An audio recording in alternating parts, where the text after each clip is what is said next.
ಜೊತೆ ಮಹಿಳೆ ನಂಟಿನ ಮತ್ತಷ್ಟು ಗುಟ್ಟು ಬಯಲಾಗಿದೆ.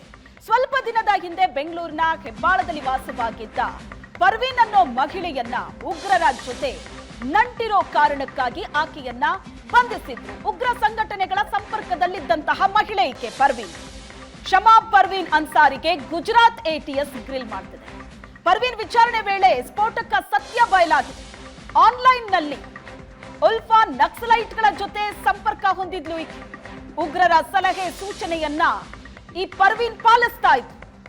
ಉಗ್ರವಾದ ಜಿಹಾದಿ ಬಗ್ಗೆ ಬರೆದು ಕೊಡ್ತಾ ಇದ್ದ ಪರ್ವೀನ್ ಜಿಹಾದಿ ಬಗ್ಗೆ ಹಲವು ವಿಡಿಯೋಗಳನ್ನ ಈಕೆ ಶೇರ್ ಮಾಡಿದ್ಲು. ಪರ್ವೀನ್ ಸೇರಿದಂತೆ 4 ಗುಜರಾತ್ ಎಟಿಎಸ್ ಬಂಧಿಸಿದೆ. ಜಾರ್ಖಂಡ್ ಮೂಲದವಳು ಈಕೆ. ಬೆಂಗಳೂರಿನ ಹೆಬ್ಬಾಳದಲ್ಲಿ ಕಳೆದ 5 ವರ್ಷಗಳಿಂದ ಈಕೆ ವಾಸವಾಗಿತ್ತು. ಸೋಷಿಯಲ್ ಮೀಡಿಯಾದಲ್ಲಿ ಈಕೆ ಉಗ್ರರ ಜೊತೆ ಸಂಪರ್ಕದಲ್ಲಿ ಅವರ ಸಲಹೆ ಸೂಚನೆಯನ್ನ ಈಕೆ ಪಾಲಿಸ್ತಾ ಇತ್ತು. ಅವರು ಮಾಡಿದಂತ ವಿಡಿಯೋಗಳನ್ನ ಈಕೆ ಶೇರ್ ಮಾಡ್ತಾ ಇತ್ತು. ಮನೇಲೆ ಕೂತು ಉಗ್ರರ ಜೊತೆ ಪರ್ವೀನ್ ಲಿಂಕ್ ಹೊಂದಿದ್ದು. ಮೂಲತಃ ಜಾರ್ಖಂಡ್ ಮೂಲದ ಪರ್ವೀನ್ ಅನ್ಸಾರಿ ತಾಯಿ ತಮ್ಮನ ಜೊತೆ ಹೆಬ್ಬಾಳದಲ್ಲಿ ವಾಸವಾಗಿತ್ತು. ಬಿಕಾಂ ಪದವಿಯನ್ನ ಪೂರ್ಣಗೊಳಿಸಿದ್ಲು ಈಕೆ. ಬಿಕಾಂ ಪದವೀಧರೆ. ಮನೆಯಲ್ಲಿ ಅರೇಬಿಕ್ ಕ್ಲಾಸ್ ಮಾಡೋದಾಗಿ ಹೇಳಿದ್ಲು. ಎಟಿಎಸ್ ಪೊಲೀಸರ ದಾಳಿ ವೇಳೆ ಮಗಳ ಕೃತ್ಯ ಬಯಲಾಗಿದೆ. ಮನೆಯಲ್ಲಿ ಅರೇಬಿಕ್ ಕ್ಲಾಸ್ ಮಾಡ್ತೀನಿ ಅಂತ ತಾಯಿಗೆ ಮತ್ತು ತನ್ನ ಸಹೋದರನಿಗೆ ಹೇಳಿದ್ಲು. ಆದ್ರೆ ಮನೇಲೆ ಕೂತು ಉಗ್ರರ ಜೊತೆ ಈಕೆ ಸಂಪರ್ಕ ಬೆಳೆಸಿದ್ಲು. ಅವ್ರು ಕೊಟ್ಟಂತ ಇನ್ಸ್ಟ್ರಕ್ಷನ್ಸ್ ಗಳನ್ನ ಈಕೆ ಫಾಲೋ ಮಾಡ್ತಾ ಇದ್ಲು.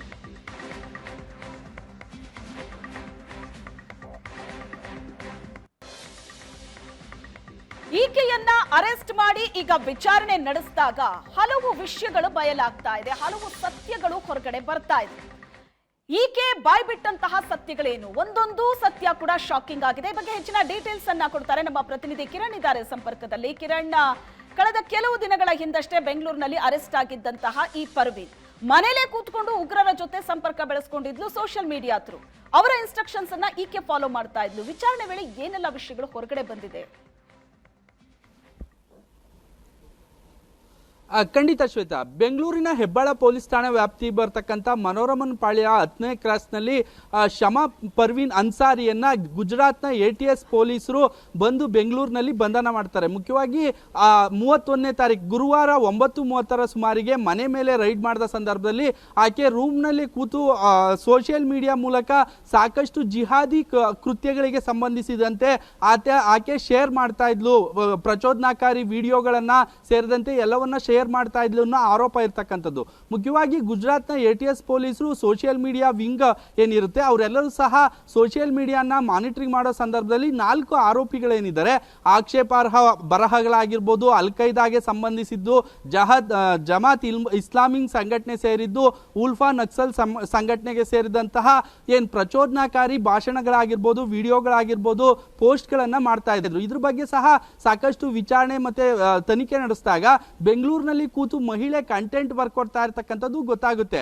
ಹಾಗಾಗಿ ಬೆಂಗಳೂರಿನ ಕನೆಕ್ಷನ್ ಗೊತ್ತಾಗುತ್ತೆ. ನಂತರ ಬೆಂಗಳೂರು ಕಮಿಷನರ್ ಆಗಿರ್ತಕ್ಕಂಥ ಸೀಮನ್ ಕುಮಾರ್ ಸಿಂಗ್ ಅವರನ್ನ ಬೆಂಗಳೂರಿನ ಗುಜರಾತ್ ಪೊಲೀಸರು ಕಾಂಟ್ಯಾಕ್ಟ್ ಮಾಡ್ತಾರೆ. ಅವರ ಸೂಚನೆ ಮೇರೆಗೆ ಸಿಸಿಬಿ ಪೊಲೀಸರಿಗೆ ಕಾಂಟ್ಯಾಕ್ಟ್ ಮಾಡ್ತಾರೆ.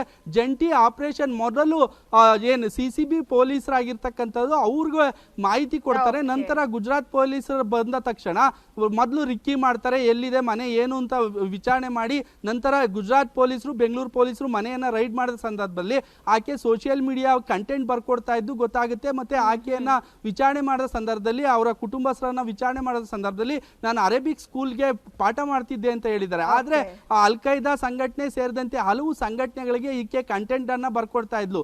ಕುರಾನು, ಜಿಹಾದಿ ಸೇರಿದಂತೆ ಹಲವು ಸಂಘಟನೆಗಳಿಗೆ ಸಂಬಂಧಿಸಿದಂತೆ ಪ್ರಚೋದನಾಕಾರಿ ಭಾಷಣ ಮತ್ತೆ ಕಂಟೆಂಟ್ ಅನ್ನ ಬರೆದು ಪೋಸ್ಟ್ ಮಾಡ್ತಾ ಇದ್ಲು ಅನ್ನೋ ಮಾಹಿತಿ ಈಗ ಸ್ಫೋಟಕ ಸತ್ಯಗಳು ಗೊತ್ತಾಗ್ತಾ ಇರ್ತಕ್ಕಂಥದ್ದು. ಶ್ವೇತಾ, ಸದ್ಯ ಆಕೆಯನ್ನ ಟ್ರಾನ್ಸಿಟ್ ವಾರೆಂಟ್ ಮೇಲೆ ಗುಜರಾತ್ ಪೊಲೀಸರು ಅರೆಸ್ಟ್ ಮಾಡಿ ಕರ್ಕೊಂಡೋಗಿದ್ದಾರೆ. ಅಲ್ಲಿ ಸಹ ವಿಚಾರಣೆ ನಡೆಸ್ತಾ ಇದ್ದಾರೆ. ಕೆಲವು ಮಾಹಿತಿಗಳನ್ನ ಬೆಂಗಳೂರು ಪೊಲೀಸರಿಗೆ ಗುಜರಾತ್ ಪೊಲೀಸರು ಶೇರ್ ಮಾಡಿರ್ತಕ್ಕಂಥದ್ದು. ಶ್ವೇತಾ, ಥ್ಯಾಂಕ್ ಯು ಕಿರಣ್, ನಿಮ್ಮೆಲ್ಲ ಡೀಟೇಲ್ಸ್.